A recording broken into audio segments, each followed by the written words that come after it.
Picture this. You've just quit your job of about 5 years. You're celebrating your 7th year of marriage, and you're bringing your toddler, that's about 1.5, along on their first international trip. Now, if you thought packing was hard just for you solo, imagine how to pack for all of those people. I can't wait to share my 5-to-1 method of how I pack, and also this ridiculously funny story that happened with TSA. So stay tuned.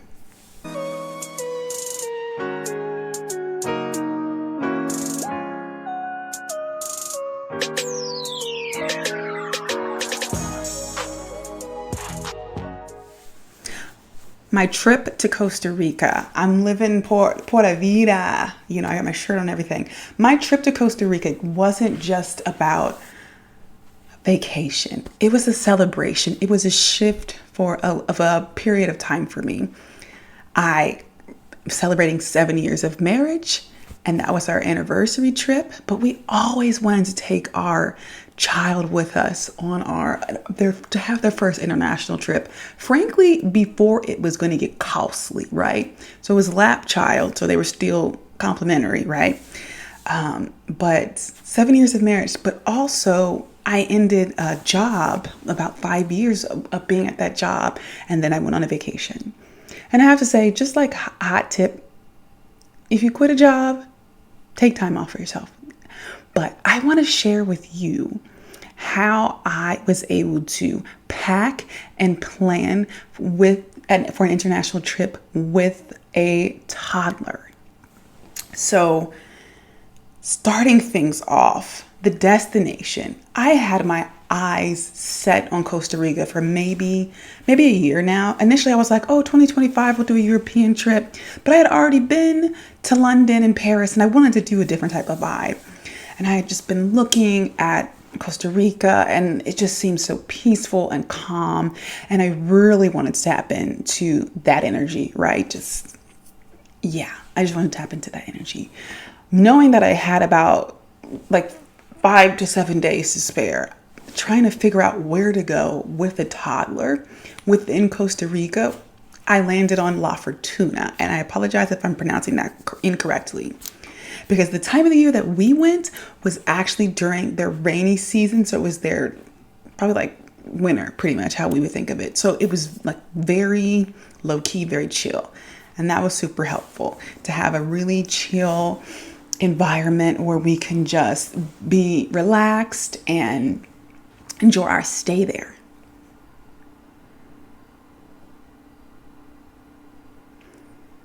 Now, if you've ever packed for a trip, especially an international trip, you know that there's so much stress involved. Usually my motto is, especially when I'm flying domestic, if I don't have it, at least I have my credit card, right?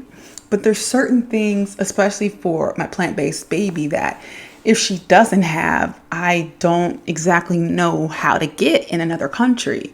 And so when it comes to packing, I try to stay as concise as possible. I've been utilizing the 5-to-1 method to be able to pack.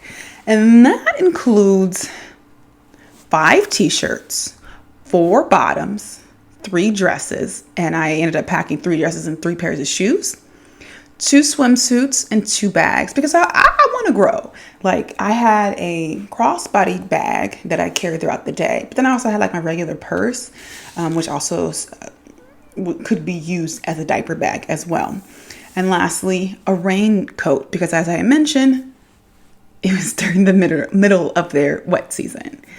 I continue to use that pattern for my toddler, but then I doubled it, okay? Because you just never know what's going to happen. I also packed some extra onesies that could be doubled as pajamas. And when I pack for the plane, I think very strategically first, making sure that I have a change of clothes. And mostly this is because if something happened, would I have enough toiletries, underwear to get me through a day or two if I was stuck in that airport? So I think like that for all parties involved, making sure my daughter has enough clothes to wear, diapers, and food. so that she can get through the day or two in the airport. I am no longer nursing my daughter, and I needed to factor in bringing her milk. So I have to think about food and snacks and also diapers. And I recommend bringing enough to get through maybe like the travel day and maybe a day or two, because most likely you'll be able to find diapers somewhere. I mean, unless, no, like if you're going to Costa Rica, but apply this to any international trip, you should be able to find diapers somewhere, right?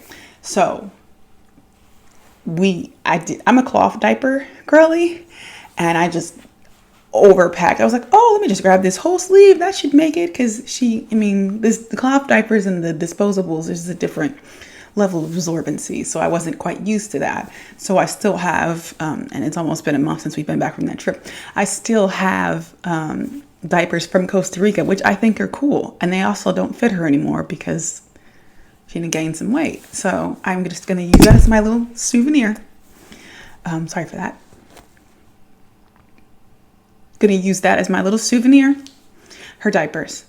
So we've factored in our 5-to-1 packing.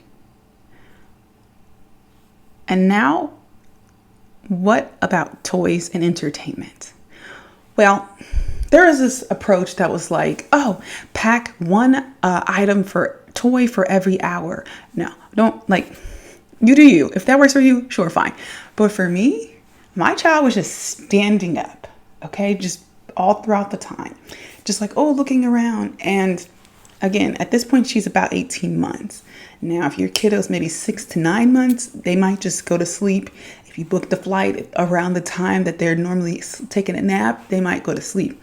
But my child's too curious for all that. And I know that's a big tip. Like, think about having the time that you're normally sleeping. Like, that might work if your child's not almost 2 and they're very curious and looking around and trying to figure out what's going on. Because this is not her first time traveling, but this is the longest period of time traveling. So I did get her some new games, and I did bring those new games on the plane. I do not recommend bringing all of your toys on the plane. I do recommend traveling with some of those in your check bag. And the reason I say that is because that takes up a lot of space, and you don't want that. So, clothes, diapers, toys. Morgane, you didn't mention nothing about food. Right. So the past 2 trips, I was nursing her. So it was bringing frozen milk with me, frozen breast milk with me. So I really didn't have to think about this. But I read on a lot of blogs. I read on even the TSA website that toddler milk was allowed through TSA. If only the agent didn't get the message. So it's like story time. It's like 4 a.m. in the morning. And I'm tired because I probably got maybe 3 hours, maybe 4 hours of sleep, because I had to leave about 2 to get to the airport. You know what I mean? So I was tired. I don't even think my husband went to sleep at all that day. God bless him. And I got shelf-stable milk. Plant-based milk. Shelf-stable plant-based milk. And I knew about how much this girl drunk, and I got just enough. And I packed that joint to get her through the trip. And I packed that joint in a Ziploc bag. And just like I did with my breast milk, I said, hey, I have toddler milk. Like I declared it to TSA. I have toddler milk if you need to do any additional scanning. I swear this agent had the biggest auntie vibes. She looked at me like, okay, niece, this ain't going through and we gonna trash it. It's 8 ounces. It's over the limit. And so tired Morgane looked at her straight face. I was like, I believe I can get this across. I believe it's just gonna take some extra scanning, right? And so I look at her with tired eyes. Okay, well, I believe I read on the TSA website that toddler milk is considered medically necessary for my daughter. So what can we do? And then another younger agent came up, assessed the scene. Okay, we're going to need to scan all of these again and have you do some special scanning, come back through, blase, blase. I said, thank you. Thank you. Thank you. Now, if you want to avoid all that, maybe just put it in your check bag. That's fine. And I was thinking to myself, like, okay, can I take it back out and go check it? Because I could whip together something and go check this bag. But baby, it was coming, because I was early enough that I could have ran out, and it wasn't that busy. But she didn't even give me that option. She was like, "We're just gonna toss it." I believe that I could take it out and send it back. But anyways, but the gag was, when we were going to get her diapers, I saw some coconut milk, and actually I think I even saw soy milk. So she did have options, and I said in my head, like, if this doesn't work out, I'm pretty sure I could find coconut milk. And I could. So something to know in the future.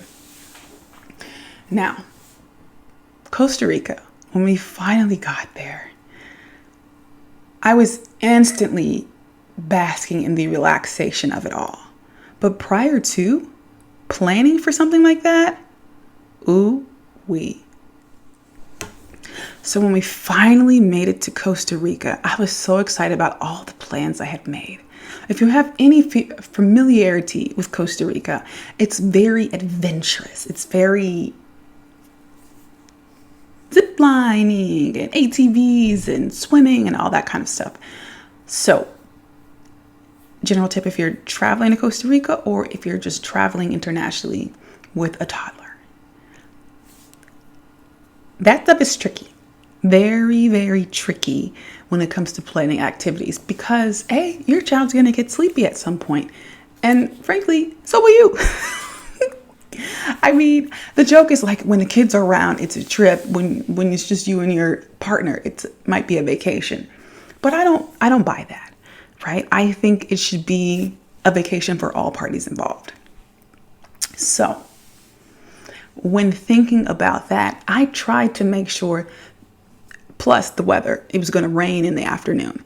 When thinking about the sleep schedules and the energy levels, I was like, okay, we need very chill activities. We need very low-key activities. And for the most part, I achieved that. First day, we went to a hot springs. It was fabulous. It used to be free. They just recently started charging for it. Nobody was there because, again, it's the off season, and we basically had the whole, like the jacuzzi to ourselves, plus the hot springs to ourselves. There was like 2 or 3 other couples or groups of people, and the restaurant to ourselves. It was so relaxing, and I don't even like beach water, bodies of water, but baby, something about the warmth of the hot springs. I was going to stay a while, and my daughter was chilled.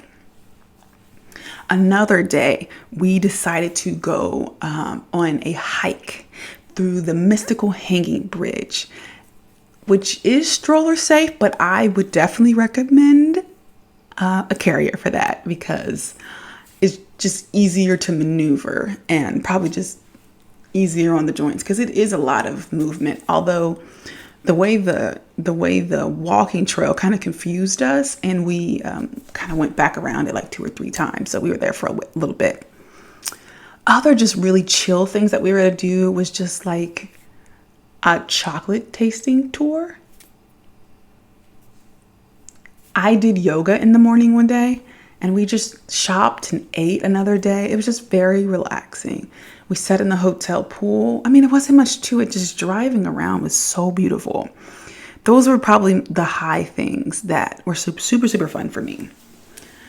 Activities in general, really matching what your family would need. We did a boat. That's interesting. So when I was thinking about how I was going to plan the trip, I initially thought, we can go on a safari float. But I was like, nah, because I couldn't factor how that would work with my child because there's nothing to buckle her up. So we'd just be holding her and would she splash in the water? So I ended up finding a boat ride, which was picturesque and very beautiful scenery because it was placed right behind the volcano. It's just beautiful.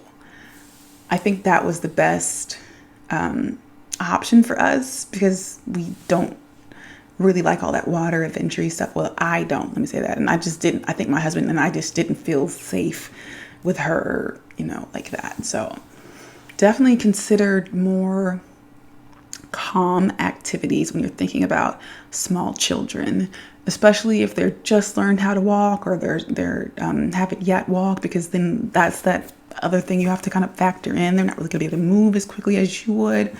So activities galore in La Fortuna, or if you're going to any other parts of Costa Rica. We primarily just stayed there. In conclusion,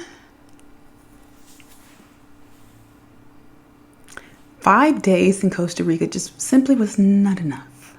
It was not enough. I came back. This is the first time I've worn this shirt, and I'm just feeling like I want to go back. And I hope I can go back someday. It was really reasonably priced. I was really able to get a decent deal on that because it was during the shoulder season. So if you're planning a trip internationally, I'd love to hear more about it. Please reach out to me either in the comments of this YouTube video or hit my DMs. I'd love to know where you're going, how you're taking your child there. I hope you gain some value and some key ahas as you're thinking through this fun episode of how I travel with my 18-month-old internationally. It's crazy.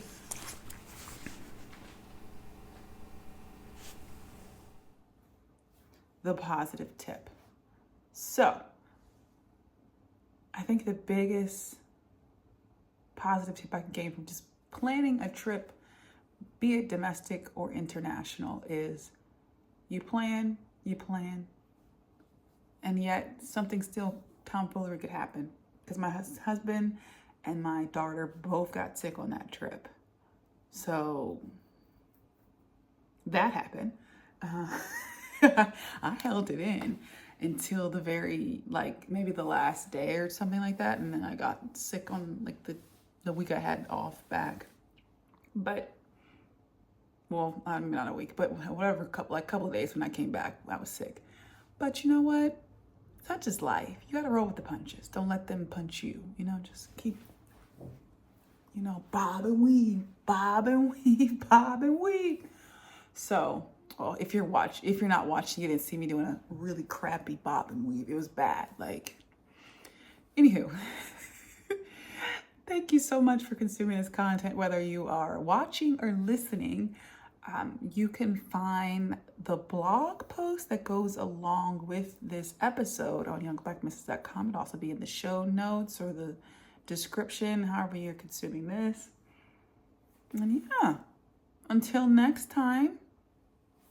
Peace. I can't not sing peace. It's just, I've been doing it that way. I gotta do it that way.